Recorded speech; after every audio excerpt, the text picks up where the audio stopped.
আমার আকাশ কুসুম স্বপ্ন দেখার খেলা থামেনি। আমি এই মুহূর্তে দাঁড়িয়ে আছি একেবারে বাউরিয়া শ্যামসুন্দর চক মেটিয়াপাড়ায়। আমরা এই এই এই ক্যামেরা পার্সনকে বলবো দেখুন, আমি দুপাশে পুকুর, আমি সেই রাস্তা দিয়ে হেঁটে যাচ্ছি একেবারে সেই মেটিয়াপাড়ার মেটেদের বাড়িতে। রাস্তাটা এইভাবেই গেছে, দুপাশে, একপাশে পুকুর, এই পাশে আর একটা পুকুর। এই পুকুরে মধ্যে একেবারে প্রত্যন্ত গ্রাম কিন্তু এই অঞ্চলটা। তো সুতরাং এখান থেকে আমরা মেটিয়াদের বাড়িতে আমরা যাব, সেখানে যাব আমাদের সাহিত্যিক, আমাদের পরম সাহিত্যিক এবং সৎভাবে প্রতিবাদী সাহিত্য করেন নিশিকান্ত মেটের বাড়িতে। চলুন আমরা যাই নিশিকান্ত মেটের বাড়িতে। আমরা সেই রাস্তা ধরেছি, আমরা নিশিকান্ত বাবুর বাড়ির কাছাকাছি আমরা চলে এসেছি।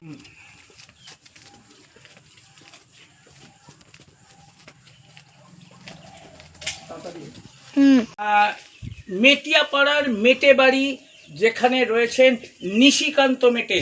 আসুন আমরা যাই সেই নিশিকান্ত মেটের বাড়িতে। ঠিক বলতে বলতে পৌঁছে গেছি নিশিকান্ত মেটের বাড়িতে। নিশিকান্ত দাদাভাই দাঁড়িয়ে রয়েছেন আমাদেরই জন্যে, আমার জন্যে মানে ব্যক্তিগতভাবে আমরা সেইখানে এসে গেছি। আমি বলবো ক্যামেরা পার্সনকে বলবো ভেতরে আসতে। আসুন।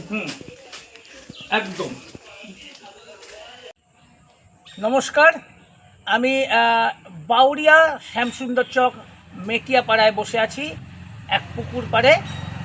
এই মেটিয়াপাড়ার অন্যতম একজন সাহিত্যিক কবি, তিনি হলেন নিশিকান্ত মেটে। আপনাদের সঙ্গে আজকে আমি নিশিকান্ত মেটে দাদাভাইয়ের সঙ্গে পরিচয় করাবো। নিশিকান্ত মেটে দাদা, এই আজকে আপনার সঙ্গে আমি কিছু কথা বলবো, কথা বলার জন্য আমি এখানে এসছি আপনার কাছে। প্রথম কথা হচ্ছে যে আপনার এই মুহূর্তে আপনি কতদিন ধরে সাহিত্য করছেন? আমি প্রায় বছর 5-6 ধরে আমি সাহিত্য চর্চায় লেগে আছি, এখনো পর্যন্ত আছি। মানে কন্টিনিউ চালিয়ে যাচ্ছে আর কি। আচ্ছা দাদা, প্রথম প্রশ্ন আমার আপনার কাছে যে আপনি এই যে সাহিত্য করছেন, লেখালেখি করছেন এবং পেশাগতভাবে আপনি একজন ডাক্তার, ঠিক আছে, এই ডাক্তারির পাশে হঠাৎ করে আপনি সাহিত্য চর্চাটাকে বেছে নিলেন কেন? ডাক্তারির পাশে সাহিত্য চর্চাটাকে এই জন্যই বেছে নিলাম, ডাক্তারি করতে করতে মানে একটা কিরম একঘেয়েমি ভাব এসে গেল। তখন মানে এটাকে ডিপ্রেশনটাকে কাটানোর জন্যে তখন ভাবলাম কিছু তো একটা করা আমার দরকার। তখন ছোটোবেলা থেকে আমি একটু সাহিত্যকে ভালোবাসতাম, তাই মনে হলো যে একটু সাহিত্য করি।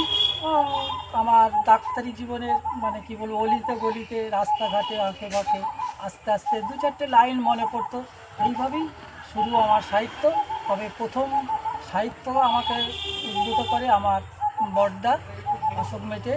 উনি আমাকে সাহিত্য যখন পড়াতেন, ওনার কথা আমার শুনে আমার সেই থেকেই সাহিত্য লেখা শুরু। মানে তার মানে আপনার কাছে এই যে সাহিত্যের, মানে আমি প্রশ্ন জিজ্ঞাসা করার আগে আপনি একটা উত্তর দিয়ে দিলেন যে আপনার সাহিত্যের অন্যতম, সাহিত্য করার পিছনে অন্যতম অনুপ্রেরণা হচ্ছেন আপনার দাদা। হ্যাঁ, আমার বড়দা। হ্যাঁ, না উনি কিন্তু কখনো, আমি যতদূর শুনেছি, উনি কখনো সাহিত্য করেননি, কিন্তু উনি একটা সময় নাটকের দলে, গ্রুপ থিয়েটারের দলে উনি যুক্ত ছিলেন। হ্যাঁ। এবং অর্থাৎ দেখা যাচ্ছে যে আপনার পরিবারটা পুরোটাই একটা সাংস্কৃতিক প্রবণ পরিবার, মানে সংস্কৃতি আপনাদের পরিবারের সঙ্গে যুক্ত। এবং এটাও শুনেছি যে আপনার ভাইজি একজন মানে মানে স্বনামধন্য গায়িকা, এবং রবীন্দ্রভারতী থেকে তিনি মানে পাশ করে এবং এখন গায়িকা হিসেবে প্রসিদ্ধ।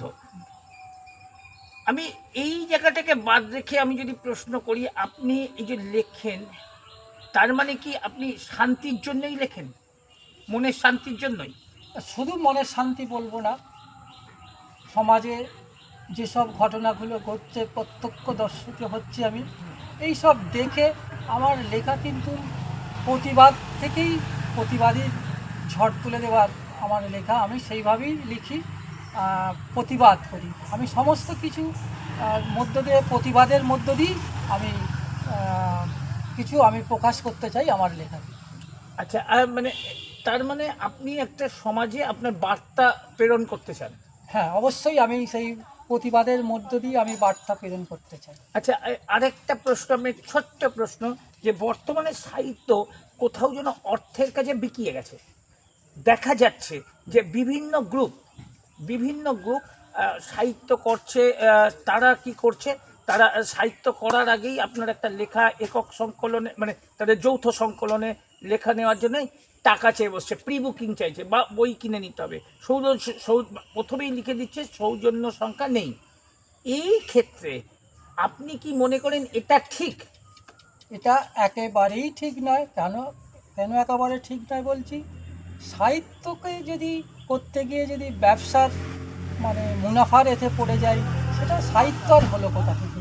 সাহিত্য করতে গেলে, সাহিত্য তো ভেতরের মনের ব্যাপার। সেই সাহিত্য করতে গিয়ে যদি কারো কাছে আমার অক্ষর সন্তানকে যদি বিক্রি করে দিতে হয়, তাহলে আমার সেই সাহিত্য করায় না করায় সমান। তবে এটা আমি মেনে নিতে পারিনি, জীবনে কোনোদিন মেনে নেবও না।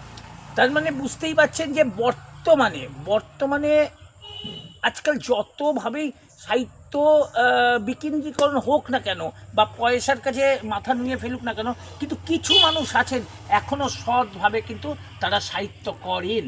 দাদা, আপনার কাছে শেষ প্রশ্ন, যে আপনি যেভাবে সাহিত্য করেন, আপনার যে সততার মধ্যে দিয়ে সাহিত্য করেন এবং আদর্শের মধ্যে দিয়ে সাহিত্য করেন, এই জায়গা থেকে আপনি আগামী প্রজন্মে যারা বর্তমানে উঠছে, আগামী প্রজন্মের মানুষকে, বা আগামী প্রজন্মের কবি সাহিত্যিক বা যারা এগিয়ে আসছে নবীনদের, আপনি কি বলবেন? তাদের কি বার্তা দেবেন? তাদেরকে আমি এই বার্তাই দেবো যে তারাই সাহিত্য করতে এসে যেন কোনো দিন সাহিত্যকে না বিক্রি করে ফেলে। সাহিত্যর মাধ্যম দিয়ে যেন মানুষকে শান্তি দিতে পারে, সাহিত্যের মাধ্যম দিয়ে যেন চেতনা চৈতন্য ফিরিয়ে আনতে পারে, সেই বার্তাই আমি আগামী প্রজন্মের কাছে দিতে চাইব। আমরা এতক্ষণ নিশিকান্ত দাদা ভাইয়ের কাছে ছিলাম। আমি ক্যামেরা পার্সনকে বলবো একটু কাছ থেকে আসতে। আমাদের একটি চিত্র রাখলাম যে নিশিকান্ত বাবুর কাছ থেকে আমরা অনেক কিছু কথা শুনলাম, তাও এক প্রত্যন্ত গ্রামের একটি প্রান্ত অঞ্চলে। আজকে ছুটে আসা তার কাছে তারই কিছু কথা শোনার জন্য। তো আজকে আমরা কিছু কথা শুনলাম, কথা জানলাম।